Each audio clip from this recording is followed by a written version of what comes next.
Assalamualaikum warahmatullahi wabarakatuh. Halo semua, kami dari kelompok 12 akan mempresentasikan materi terkait keterbatasan akses pelayanan kesehatan di Indonesia.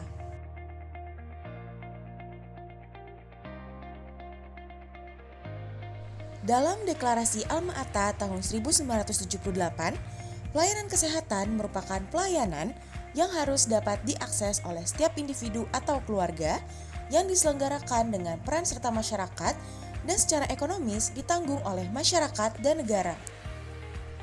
Berdasarkan WHO dan UNICEF tahun 2020, dalam pelayanan kesehatan terdapat istilah pelayanan kesehatan dasar yang memiliki pengertian pendekatan kesehatan yang bertujuan meningkatkan dan memastikan derajat kesehatan dan kesejahteraan masyarakat yang setinggi-tingginya beserta dengan pemerataannya sesuai dengan kebutuhan masyarakat, mulai dari langkah promotif, preventif, kuratif, rehabilitatif, dan perawatan paliatif. Lalu, apa itu akses pelayanan kesehatan? Akses pelayanan kesehatan merupakan kemampuan individu atau masyarakat untuk mendapatkan pelayanan kesehatan yang dibutuhkan. Apa yang dimaksud dengan keterbatasan akses pelayanan kesehatan? Menurut WHO, keterbatasan akses pelayanan kesehatan merupakan situasi di mana individu atau masyarakat ataupun komunitas sulit bahkan tidak mendapat pelayanan atau perawatan medis yang dibutuhkan. Menurut WHO, hampir setengah populasi di dunia tidak memiliki akses pelayanan kesehatan dasar. Dan dari setengah populasi itu terdapat 100 juta orang yang mengalami kemiskinan ekstrim akibat tidak mendapatkan biaya perawatan kesehatan yang ditanggung oleh negara. Berdasarkan data dari BPS tahun 2022, proporsi akses pelayanan kesehatan di Indonesia sebesar 79,33% dengan proporsi terendah berada di Provinsi Papua yaitu sebesar 40,91%. Contoh nyata dari keterbatasan akses pelayanan kesehatan Indonesia dapat dilihat dari aspek pemerataan puskesmas dan aspek pemerataan JKN, di mana terdapat 171 kecamatan di Indonesia belum memiliki puskesmas dengan 156 kecamatan diantaranya berlokasi di Papua. Lalu terkait dengan pemerataan JKN, hanya terdapat 241 juta jiwa yang terdaftar dalam JKN, yang berarti sekitar 34 juta jiwa belum terdaftar dalam JKN. Hal ini menunjukkan bahwa masih ada 30 juta lebih orang yang belum mendapatkan jaminan biaya untuk mengakses pelayanan kesehatan di Indonesia. Akreditasi di fasilitas pelayanan kesehatan di Indonesia juga berperan penting dalam meningkatkan akses dan mutu pelayanan kesehatan. Di Indonesia, sudah sebesar 90% puskesmas terakreditasi dan 79,6% rumah sakit yang terakreditasi. Namun, dari 79,6% rumah sakit yang terakreditasi, hanya 38% yang terakreditasi paripurna. Jumlah SDM kesehatan di puskesmas dengan proporsi terbanyak adalah bidan dan terendah adalah tenaga keterapian fisik. Sedangkan SDM kesehatan di rumah sakit dengan proporsi terbanyak adalah perawat dan terendah adalah tenaga kesehatan tradisional. Namun, di puskesmas, proporsi terbanyak perawat dan bidan tersebut tidak merata, sehingga Provinsi DKI Jakarta masih kekurangan SDM kesehatan tersebut.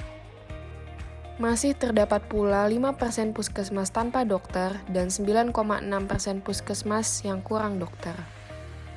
Apa saja hambatan dalam pemerataan akses pelayanan kesehatan sehingga menjadi penyebab dalam keterbatasan akses pelayanan?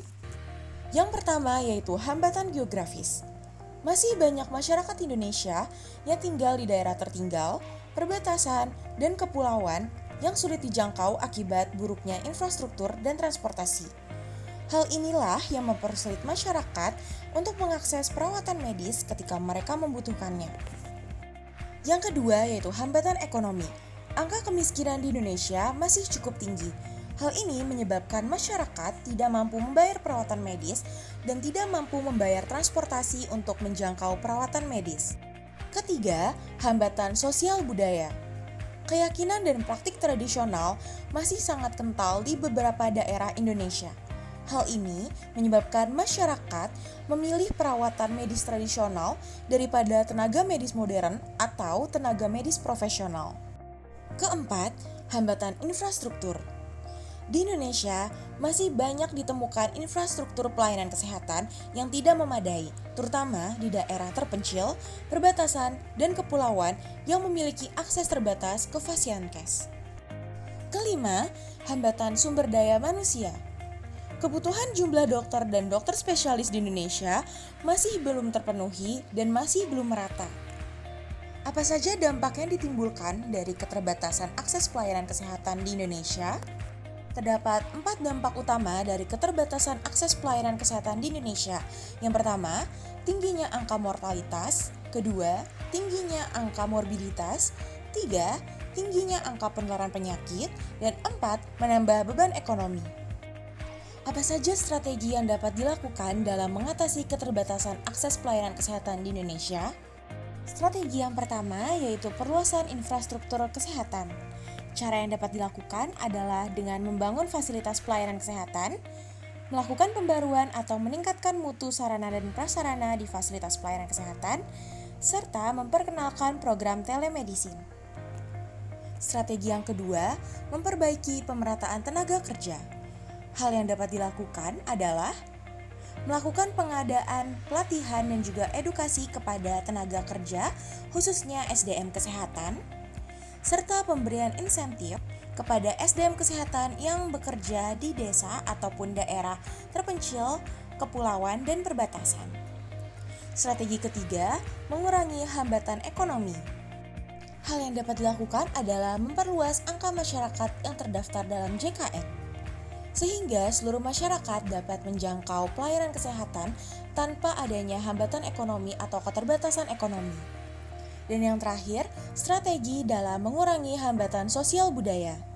Hal yang dapat dilakukan adalah intervensi dan edukasi kepada masyarakat terkait pentingnya fasilitas kesehatan dan juga tenaga medis profesional, serta menyediakan pelayanan kesehatan yang sesuai dengan budaya dan bahasa di daerah tersebut. Akses pelayanan kesehatan sangat berkaitan erat dengan tujuan dari reformasi SKN. Di mana di dalam tujuan reformasi SKN disebutkan menjamin ketersediaan dan kemudahan akses supply side pelayanan kesehatan yang berkualitas di seluruh Indonesia. Temuan menarik dari profil kesehatan tahun 2021 didapatkan data bahwa perkembangan puskesmas dan rumah sakit telah meningkat dari tahun ke tahun. Secara nasional, rasio rata-rata puskesmas per kecamatan sudah terpenuhi, tetapi perlu diperhatikan distribusi dari puskesmas di seluruh kecamatan. Persentase cakupan peserta JKN di Indonesia juga sudah meraih angka 87% dengan 6 provinsi yang telah mencapai universal health coverage.